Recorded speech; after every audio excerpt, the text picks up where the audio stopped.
오늘 모세 구약 인물 강의 5번째 시간입니다. 경영학의 아버지로 불리는 피터 드러크라는 분이 계신데, 이분은 그가 쓰신 프로페셔널의 조건이라는 책에서 성공을 하려면 자신의 강점으로 일을 해야 된다, 그런 이야기를 하셨어요. 성공을 하려면 자기의 가진 강점, 잘하는 것을 가지고 일을 해야 된다. 그래서 내가 무엇을 잘하는지, 또 타고난 재능은 무엇인지, 또 내가 잘하는 분야는 무엇인지, 자기의 강점, strength, 여기에 집중을 하고 그것으로 일을 하라는 것입니다. 파파존스라는 피자 가게가 있는데, 이 파파존스를 만든 창업주 슈네터는 이렇게 말합니다. 잘하는 것에 집중하십시오. 그리고 남보다 더 잘하십시오. 성공을 하려면 잘하는 것에 집중을 하되 남보다 더 잘하라는 이야기죠. 중국이 지금 최대 온라인 상거래 업체라고 하면 그 알라바바, 그라는 알리바바, 잭 마윈 회장을 여러분 아마 아시는 분도 계실 겁니다. 이 회사는 지금 수백억 조의 어떤 이익을 매해마다 남기는데, 이분은 그런 이야기를 합니다. 당신이 40대라면 가장 잘하는 일에 집중하라. 다른 것을 시도하지 말라. 너무 늦었다. 만약에 당신이 40대라면 가장 잘하는 것에 집중해라는 거예요. 20대, 30대까지는 이것저것 할 수 있습니다. 이 일 저 일 할 수 있습니다. 실패도 경험할 수 있습니다. 그러나 40이 넘어선다면 잘하는 것에 집중을 해야 된다. 강점에 집중을 해야 된다. 그리고 그것을 남들보다 더 잘하려고 노력해야 된다. 그것이 성공의 비결이다. 사실 그래서 저도 늘 제 자신에게 질문합니다. 내가 잘하는 것은 무엇일까? 많은 목사님들이 강점이 다 다릅니다. 어떤 분은 신방 목회, 또 양육 목회, 또 선교 목회, 행정 목회, 기도 목회, 또 구제 목회, 여러 가지 분야들이 다 다릅니다. 목회라고 해서 다 같은 게 아니에요. 음악 목회. 그러나 정말 하나님께서 나에게 주신 강점은 무엇인가? 내가 집중해야 될 것은 무엇인가? 저는 그걸 늘 항상 생각하고요. 거기에 집중하려고 노력을 하고 있습니다. 우리 자녀들도 마찬가지인데요. 우리 자녀들, 저희 아이들에게 하나님이 너에게 주신 장점이 무엇인지를 생각해 보라고 이야기합니다. 저희 아들 얘기해서 좀 죄송하지만 저희 지성이가 농구를 요즘 굉장히 열심히 해요. 근데 걔가 속한 팀이 거의 제가 알기로만 해도 한 20번 정도 게임을 했는데 한 번도 진 적이 없어요. 그래서 undefeated 이렇게 얘기하더라고요, 자기들은. 근데 어제 딱 한 번 경기에 졌습니다. 9점 차이로 졌다고 하더라고요. 그래서 왜 졌냐? 그랬더니 제 아들이 하는 말이 자기가 빠져서 그랬대요. 근자감이에요. 근거 없는 자신감. 자기가 빠져서 그랬어요. 어제 얘가 아팠거든요. 토하고 막 요즘 설사병 돌아가지고 토하고 아프고 그래서 학교에서 일찍 왔습니다. 그래서 게임에 출전을 못했어요. 자기가 빠져서 졌대. 자기는 NBA 꼭 나중에 가면 NBA 가서 뭐 할 건데 아빠한테 BMW 사준답니다. 그래서 제가 열심히 해라. 아빠가 신발이고 뭐든지 최선을 다해서 서포트 해줄 테니까 열정을 가지고 열심히 해라. 오늘도 이제 그 얘기를 해주고 나왔습니다. 제가 바라는 건 그거예요. 무언가 하나를 열정을 가지고 하는 그것이 중요하다는 거죠. 근데 그 열정이 강점과 만나면 뭘 해도 할 수 있습니다. 그래서 넘버원이 되려고 하지 말고, 이거 이어령 박사님 얘기인데, 넘버원이 되려고 하지 말고 온리원이 되라. 온리원이 되라. 1등만 하려고 하지 말고 그 분야에 온리원이 되라. 하나님 주신 강점을 가지고. 우리가 하나님을 섬기고 하나님의 일을 할 때도 마찬가지입니다. 여러분들이 내가 무엇에 은사가 있는지, 하나님이 나에게 주신 재능은 무엇인지, 남보다 잘하는 것은 무엇인지, 강점은 무엇인지 이걸 아는 것은 굉장히 중요해요. 그런데 사실 그것만이 전부가 아닙니다. 오늘 우리가 하나님의 일을 하기 위해서 나에게 주신 강점이 무엇인지도 알아야 되지만 본질적으로 중요한 두 가지가 해결해야 되는데, 오늘 저는 모세의 부르심의 모습을 통해서 그 두 가지, 오늘 우리가 하나님의 일을 성공적으로 하기 위해서, 하나님 앞에 능력 있게 쓰임 받기 위해서 반드시 있어야 될 두 가지 중요한 원리를 나누려고 합니다. 첫째는, 먼저 하나님의 일을 하려면요, 자기 자신을 신뢰하지 말아야 됩니다. 자기 자신을 신뢰하지 말아야 돼요. 어떤 의미에서 이것은 강점을 가지고 자신감을 가지고 일하라는 것과 반대처럼 보입니다. 그러나 오늘 여러분과 제가 강점을 가지고 일하기 전에 반드시 해결해야 될 것이 있는데, 하나님의 일은 우리 자기의 힘으로 이룰 수 없다는 것을 알아야 됩니다. 그것이 첫 단추예요. 오늘 본문 1절은 이렇게 시작합니다. 모세가 그의 장인 미디안 제사장 이도로의 양떼를 치더니, 우리가 아는 것처럼 모세는 사람을 때려 죽이고 도망쳤습니다. 그리고 그 미디안 광야로 가서 결혼을 하고 자식을 낳고 양을 치면서 살았어요. 몇 년 동안 했을까요? 무려 40년 동안. 그가 애굽에서 도망칠 때는 그는 40대에 정말 혈기가 충만하고 뭐든지 하면 성공할 것 같고 뭐든지 하면 잘할 것 같고 그런 어떤 자신감으로 충만한 청년이었습니다. 그런데 미디안으로 도망가면서 해 뜨면 양떼를 몰아 광야로 가고, 해 지면 다시 돌아오고, 또 그 다음 날이 되면 또 양떼를 치러 나오고 돌아오고, 매일매일 반복되는 그런 일들을 했습니다. 새로울 것이 없었어요. 신비할 것도 없었습니다. 그날이 그날이었어요. 그러는 사이에 그는 80대 노인이 되어버렸습니다. 흰머리가 나고 주름이 생기고 그런 노인이 되어버렸습니다. 그러던 어느 날 여호와 하나님께서 떨기나무의 불꽃으로 그에게 나타나셨어요. 그리고는 말씀하십니다. 이제 가라. Now go. 새로운 비전을 주십니다. 가서 내 백성을 건져내라. 자, 여러분, 다 좋습니다. 모세를 다시 찾아오신 것도 좋고, 모세에게 새로운 비전을 주시고 사명을 주신 것도 좋습니다. 그런데 왜 하필 지금이에요? 안 그랬습니까? 왜 하필 지금이에요? 40 중반에 오실 수 있지 않았습니까? 50대에 오실 수 있지 않았습니까? 아니면 인생은 60부터라고 하는데 60에도 오실 수 있지 않았습니까? 그런데 그 좋은 시절 다 지나가고 70도 아니요 80에 하나님은 왜 나타나신 건가요? 하나님 지금 나랑 농담하고 있는 겁니까? 성경에 그런 표현은 없지만 만약 우리가 모세 입장이었다면 하나님 지금 쫑킹하고 있는 거예요. 하나님은 왜 모세가 80이 되어서야 나타나셨을까요? 여기서 우리는 무엇을 알 수 있습니까? 하나님은 가장 정확한 타이밍을 아시는 하나님이세요. 이사야 55장 8절과 9절에 이렇게 말합니다. 이는 내 생각이 너희의 생각과 다르며 내 길은 너희의 길과 다름이니라. 이는 하늘이 땅보다 높음 같이 내 길은 너희의 길보다 높으며 내 생각은 너희의 생각보다 높음이니라. 여러분, 이 말씀은요 하나님의 때와도 적용이 되는 말씀이에요. 무슨 말이에요? 우리의 생각하는 때와 하나님이 생각하는 때는 다르다는 것입니다.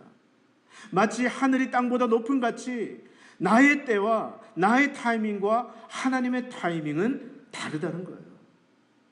인간적으로 생각하면 가장 젊을 때, 머리가 가장 잘 돌아갈 때, 육체적으로도 최고의 컨디션이 있을 때 하나님을 위해서 최고의 성과를 낼 수 있으리라고 생각합니다. 그러나 그것은 인간의 생각이에요. 놀랍게도 하나님은 모세 나이 40대 애굽의 모든 좋은 학문을 다 배우고 육체적으로도 강건할 때 하나님은 침묵하셨습니다. 잠잠하셨어요. 양을 치게 하셨습니다. 그리고 자기 자신에 대한 모든 소망이 다 사라졌을 때, 이제는 하나님이라는 단어도 정말 기억에서 잊혀져 가고 있을 그때, 비전이라는 단어는 이미 그 광야에 내던진 지 오래된 그 시점에 하나님은 나타나셨어요. 무슨 뜻입니까? 내 경험과 내 지혜와 내 지식과 내 열정, 이 정도면 충분히 할 수 있어. 하나님은 그것을 철저하게 깨뜨리신 것입니다. 그리고 기다리게 하셨습니다. 그 시간이 40년이 걸린 거예요. 이처럼 하나님은 자기 신뢰가 완전히 깨어진 사람, 또 나 자신이 뭔가 할 수 있다라고 생각하는 자기 신뢰가 완전히 깨어진 그때부터 하나님은 그 사람을 들어 사용하십니다. 왜 그랬습니까? 그때는 온전히 하나님만을 의지할 수 있기 때문에 그래요. 바울을 한번 보십시오. 고린도후서 1장 8절 9절에서 이렇게 말합니다. 형제들아, 우리가 아시아에서 당한 환난을 너희가 모르기를 원하지 아니하노니 힘에 겹도록 심한 고난에 당하여 살 소망까지 끊어지고 우리는 우리 자신이 사형 선고를 받은 줄 알았으니 이는 우리로 자기를 의지하지 말고 오직 죽은 자를 다시 살리시는 하나님만 의지하게 하심이라. 우리 자신을 의지하지 않고 오직 죽은 자를 다시 살리시는 하나님만 의지하게 하려 하심이라. 그래서 하나님은 땅바닥까지 낮추신 거예요. 뭔가 우리가 할 수 있다라고 생각하는 그 모든 인간적인 기대를 산산조각 내신 것입니다. 왜요? 너의 힘으로 할 수 없다는 것입니다. 죽은 자를 다시 살리시는 나를 의지하라는 그런 메시지를 주신 것입니다. 사랑하는 성도 여러분, 혹시 여러분 가운데 아직도 내 힘으로 뭔가 할 수 있을 것 같습니까? 봉사를 해도 내 힘으로 하면 잘할 수 있을 것 같습니까? 남들은 못하고 절절매도 내가 발벗고 나서면 잘 될 것 같습니까? 세상 일은 그럴 수 있습니다. 그러나 하나님의 일은 그럴 수 없어요. 아직도 내가 나서면 해결될 것 같고 내가 나서면 잘할 수 있을 것 같다면 죄송하지만 여러분은 하나님의 일을 위해서 준비된 것이 아닙니다. 어쩌면 반드시 하나님은 그 자신감을 철저하게 깨뜨리실 것입니다. 설교자들도 마찬가지예요. 종교개혁자 존 칼빈은 이렇게 말했습니다. 주제넘게 자신감이 넘치는 사람들, 아무 부담 없이 말씀 사역을 수행하는 사람들은 그 과업을 온전히 감당할 수 있을 것 같다고 생각한다. 하지만 그들은 자신에 대해서 그리고 자신이 맡은 사역에 대해 무지한 사람들이다. 무슨 말입니까? 역설적이게도 자신감이야말로 복음을 전하는 사람들, 설교자들에게는 치명적이라는 거예요. 루터도 마찬가지입니다. 종교개혁을 이루는 루터도 자신은 늘 설교자로서 부족하다고 느꼈어요. 할 수 없다라고 느꼈습니다. 바울도 마찬가지예요. 에베소서 6장 5절에 보면 내가 너희 가운데 거했을 때에 심히 약하고 두려워하고 떨었다고 이야기하고 있습니다. 자신만만하게 내가 이 교회를 바꿀 수 있어. 내가 정말 큰 부흥을 일으킬 수 있어. 내가 저 사람을 변화시킬 수 있어. 바울은 그렇게 생각하지 않았어요. 내가 너희 가운데 있을 때 심히 두려워하고 떨었노라. 사실 여러분, 저는 이 설교단에 설 때마다 간절하게 가장 많이 기도하는 기도의 내용이 그것입니다. 주님, 저는 못합니다. 오늘도 저 자리에서 우리 장로님 찬양인도 하실 때 수십 번을 기도합니다. 주님, 저는 못합니다. 제가 무슨 재주로 설득을 하겠습니까? 주님이 말씀하시옵소서. 주일 예배 때도 마찬가지고요. 그것이 가장 많은 기도입니다. 사랑하는 성도 여러분, 하나님을 위해서 위대한 일을 하고 싶습니까? 하나님을 위해서 열매 맺는 봉사를 하고 싶습니까? 하나님을 높이 올리는 위대한 찬양을 드리고 싶습니까? 그렇다면 여러분 자신에 대한 신뢰를 버리시기를 바랍니다. 매일매일 버리셔야 돼요. 매일매일 버리셔야 돼요. 주여, 나는 못합니다. 나는 할 수 없습니다. 매일매일 주님이 하시옵소서. 주님이 영광 받으시옵소서. 주님이 나타나시옵소서. 주님이 말씀하시옵소서. 이러한 기도가 여러분과 제 기도가 되기를 바랍니다. 40년 동안 하나님이 하신 일이에요. 11절을 보세요. 모세가 이렇게 말합니다. 내가 누구기에 바로에게 가며 이스라엘 자손을 애굽에서 인도하여 내릴까? 무슨 말이에요? 나는 못한다는 거예요. 나는 할 수 없다라는 거예요. I am nothing. 나는 못합니다, 주님. 바로 중심으로 그 고백할 때 하나님은 나타나셔서 내 발에 신을 벗으라 그를 부르신 것입니다. 두 번째로 우리가 하나님의 일을 하려는 이들에게 필요한 믿음은 먼저 우리 자신에 대한 신뢰를 버림과 동시에 오늘 여러분과 저는 하나님의 일은 하나님이 하신다라고 믿어야 됩니다. 한번 따라서 하시겠어요? 하나님의 일은 하나님이 하십니다.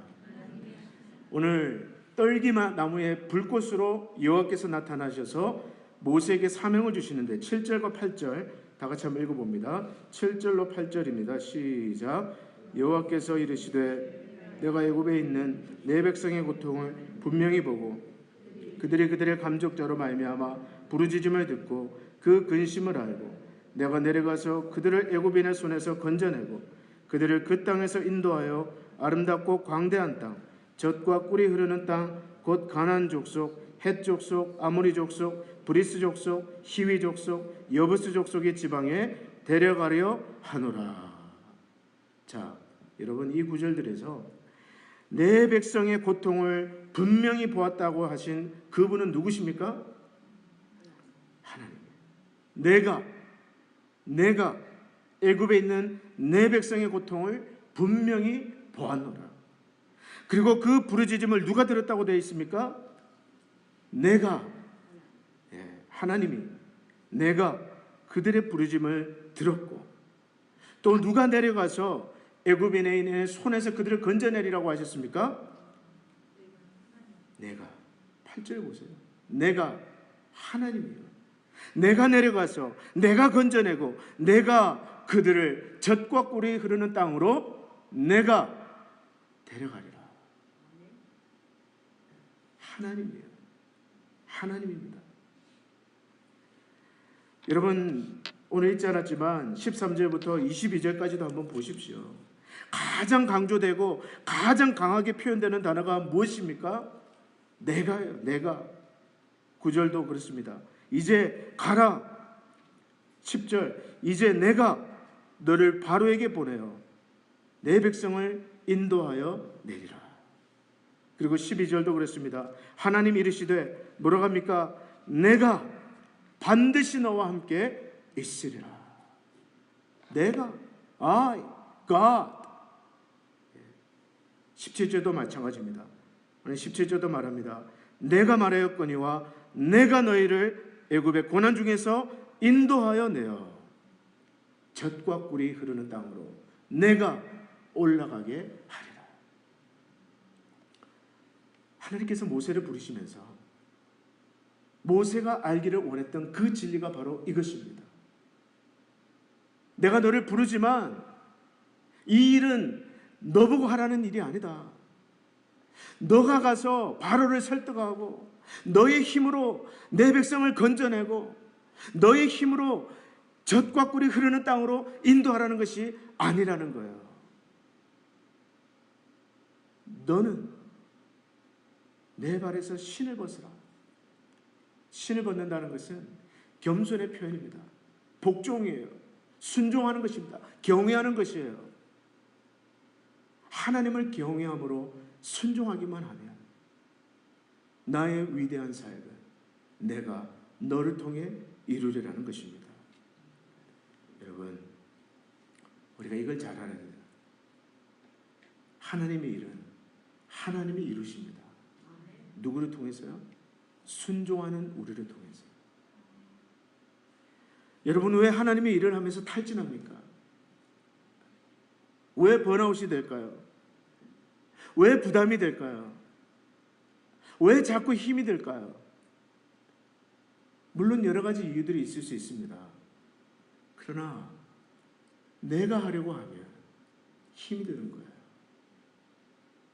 내가 바로를 설득하고 내가 가서 내 힘으로 건져내고 그 백성들을 설득하고 내가 기적을 만들어내야 되고 내가 홍해를 갈라야 되고 내가 하려고 하니까 힘이 드는 것입니다.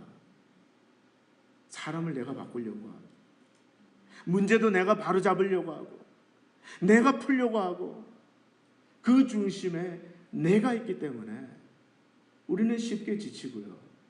탈진하고요. 번아웃 되고요. 시험에 빠지는 것입니다. 여러분, 하나님으로 하시게 하십시오.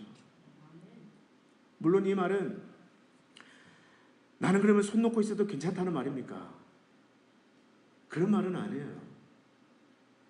은혜로운 하나님은 물고기를 주셨지만 우리는 낚시를 해야 됩니다. 그리고 은혜로우신 하나님은 탐스러운 사과 열매를 맺게 하셨지만 우리는 그것을 따야 돼요. 손 놓고 넋 놓고 있으라는 것이 아닙니다. 그러나 근본적으로 내가 하나님의 일을 하려는 것과 하나님이 나를 통해서 하나님의 일을 하게 하는 것은 엄청난 차이가 있습니다. 똑같이 일을 하지만 내가 하려고 하면 불안해요. 그러나 그분이 하게 하시는 믿음을 가지고 있으면 우리는 찬양하면서 평강 가운데 그 일을 할 수가 있습니다. 그래서 여러분, 저도 2년 동안 우리 교회를 목회하면서 매일 새벽마다 붙들면 오늘 새벽에도 그 말씀 붙들고 기도했어요. 2년 동안 하루같이 붙들고 기도했던 말씀, 시편 37장 5절 말씀. 또 여호와를 의지하라. 그를 의지하면 그가 이루시고 내 일을 빛같이 나타내시며 내 공의를 정오의 빛같이 하시리로다. 그를 의지하라. Commit your way. 내 길을 여호와께 맡기라. Commit your way to the Lord. Trust in Him. 그를 신뢰하라. 그러면 He will do it. He will do it. 하나님이 하신다는 거예요. 그것이 어떤 문제든 Commit your way to the Lord. 제가 하는 일은 다른 거 아닙니다. 신발 벗고요. 내가 선 곳은 거룩한 곳이니 내 신을 벗어라. 신발 벗고 무릎 꿇고 기도하면서 모든 문제를 주님께 올려드리는 거예요. 여러분, 어떨 때는 그렇게 기도합니다. 하나님, 이 문제가 지금 내 문제입니까? 주님의 문제입니까? 이 교회가 주님의 교회지 않습니까? 주님의 문제를 가지고 왜 내가 고민해야 됩니까? 주님이 고민하세요. 주님이 고민하세요. 그리고 저는 시간 되면 딱 퇴근하고 집에 가서 잡니다. 이게 주님의 문제거든요. 왜? 주님의 교회이기 때문에. 사랑하는 성도 여러분, 우리가 분주하게 뛰어다니고 바쁘게 다닌다고 해서 항상 열매가 많은 건 아니에요. 열심히 하십시오. 부지런하십시오. 그러나 무엇보다 기도에 힘쓰시기를 바랍니다. 많이 기도하십시오. 기도에 무릎을 꿇으세요. 그리고 그분이 그 일을 풀게 하십시오. 그럴 때 그분이 하세요. 우리 힘으로 오를 수 없는 바위로 오르게 하시고요. 우리에게서는 도저히 나올 수 없는 지혜로 그 문제를 풀게 하십니다. 그것이 하나님을 경험하는 길이에요. 말씀 맺겠습니다. 하나님을 위해서 일하는 우리에게 필요한 것은 무엇입니까? 첫째로 자기 자신을 신뢰하지 않는 것입니다. 나는 못한다고 고백하세요. 주님이 함께하지 아니하시면 저는 할 수 없다라고, 할 수 있는 일도 할 수 없다라고 고백하십시오. 철저하게 여러분 자신을 버리십시오. 그리고 그분의 일은 그분이 이루시는 것을 믿으십시오. 내가 하려고 하지 마세요.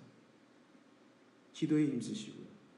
기도로 그분이 일하게 하십시오. 그럴 때 하나님께서 여러분과 저를 통해서 그분의 일을 이루어 가실 것입니다. 우리는 그것을 비전이라고 부르는 것입니다. 다 같이 기도하겠습니다.